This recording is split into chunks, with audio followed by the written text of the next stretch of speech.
Do outro lado da Praça dos Três Poderes, o STF retomou os trabalhos com mais um gesto simbólico. A retirada das grades que cercavam o prédio. Essa imagem, né, aliás, é destaque nos principais jornais de maior circulação no Brasil, a imagem da retirada dessas grades.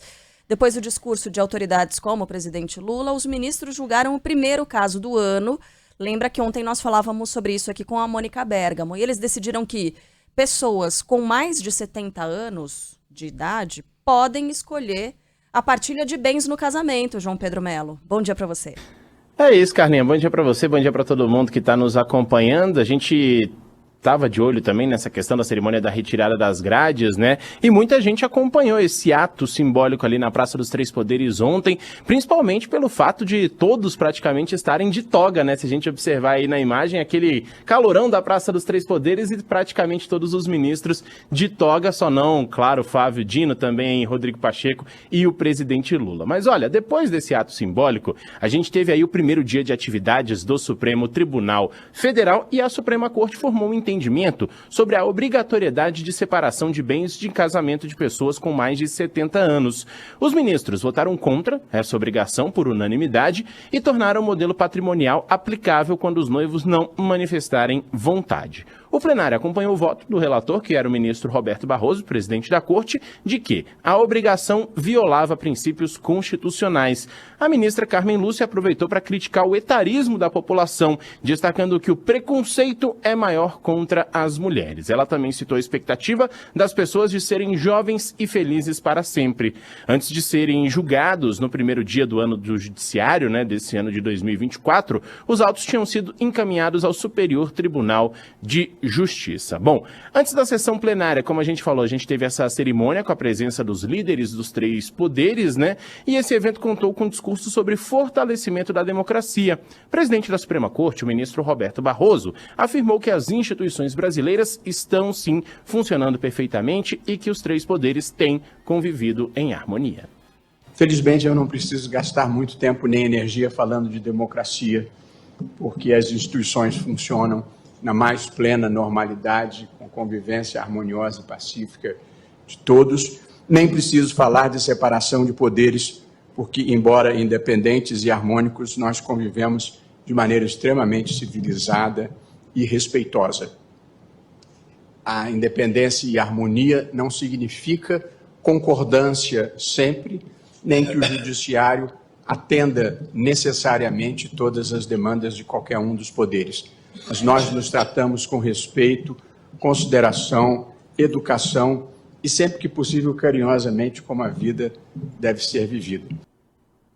Presidente do Congresso Nacional, o senador Rodrigo Pacheco, fez menção à reabertura do STF no ano passado, que ainda reverberava os atos do dia 8 de janeiro. Ele ressaltou a união dos poderes em prol do fortalecimento democrático. Já o presidente Lula relembrou os ataques também do dia 8 de janeiro de 2023 e afirmou que a reabertura do ano no judiciário demonstra, de fato, a força das instituições do país.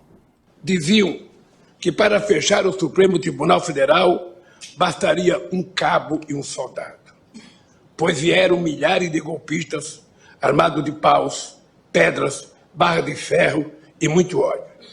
E não fecharam nem o Supremo, nem o Congresso, nem a Presidência da República. Hoje, celebramos a restauração da harmonia entre as instituições e do respeito à democracia. O Supremo Tribunal Federal segue cumprindo seu dever, punindo os executores, financiadores, autores intelectuais e autoridades envolvidas no atentado contra o regime democrático. Os que atacam o judiciário se julgam acima de tudo e de todos. Tentam a todo custo deslegitimar e constranger os responsáveis pelo cumprimento da lei, com o claro objetivo de escaparem impunes.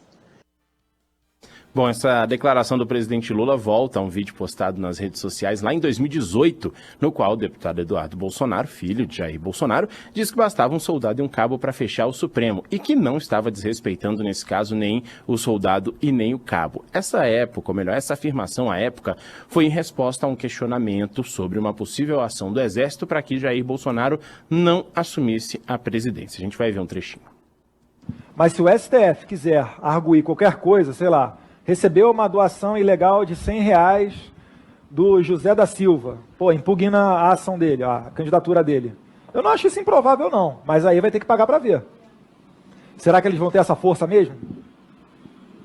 O pessoal até brinca lá, cara. Se quiser fechar o STF, sabe o que você faz? Você não manda nem um jipe, cara. Manda um soldado e um cabo. Não é querer desmerecer o soldado e o cabo, não.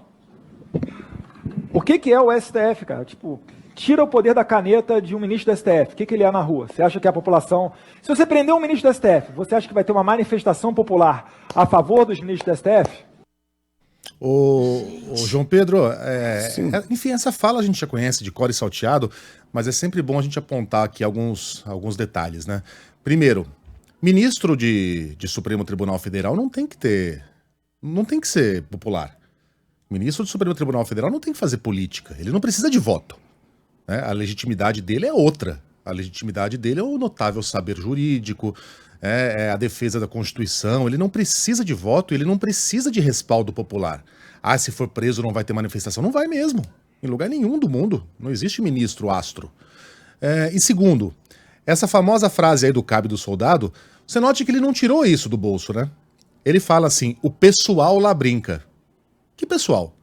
Então lá onde, né? O pessoal lá onde, né? Que pessoal? Lá onde? Quem brinca? Ou seja, é uma fala recorrente nos corredores bolsonaristas, que para fechar o STF não é uma frase de efeito que ele usou ali, é uma ideia, né?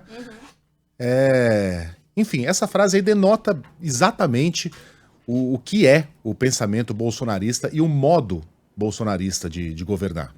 Foram 4 anos de corrosão a todas as instituições, especialmente o Supremo Tribunal Federal, mas também, em dado momento, o Congresso, quando era presidido por Rodrigo Maia.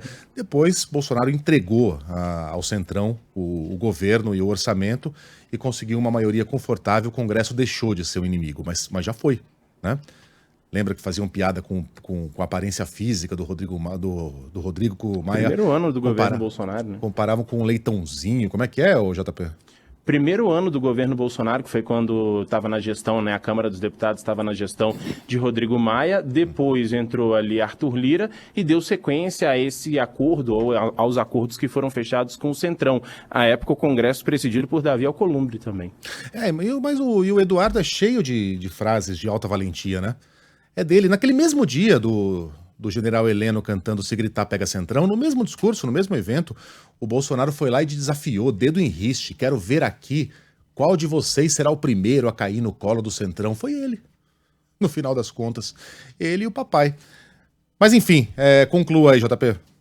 Pois é, estava concluindo, Megali, só para dizer que ainda há muitas pautas, né, nas mãos do Supremo e que devem ser julgadas ao longo desse mês de fevereiro. A gente tem a questão do recurso do INSS sobre a revisão da vida toda, a questão relacionada também a garimpo ilegal, né? A gente já vinha falando disso, inclusive no Ministério da Justiça ontem, com relação à posse do ministro Lewandowski. Então, são vários temas que, obviamente, demandam muito tempo do Supremo Tribunal Federal. Esse dos 70 anos, né? O da separação de bens para casamentos de pessoas acima de 70 anos, foi só o primeiro. Ainda há essa questão do INSS, que é uma questão que tem gerado muito debate, que, portanto, deve levar aí várias sessões do Supremo Tribunal Federal ao longo das próximas semanas. Tomara que até segunda, João Pedro. Até, um abraço. Porque aí é sinal de que a sexta-feira foi suave.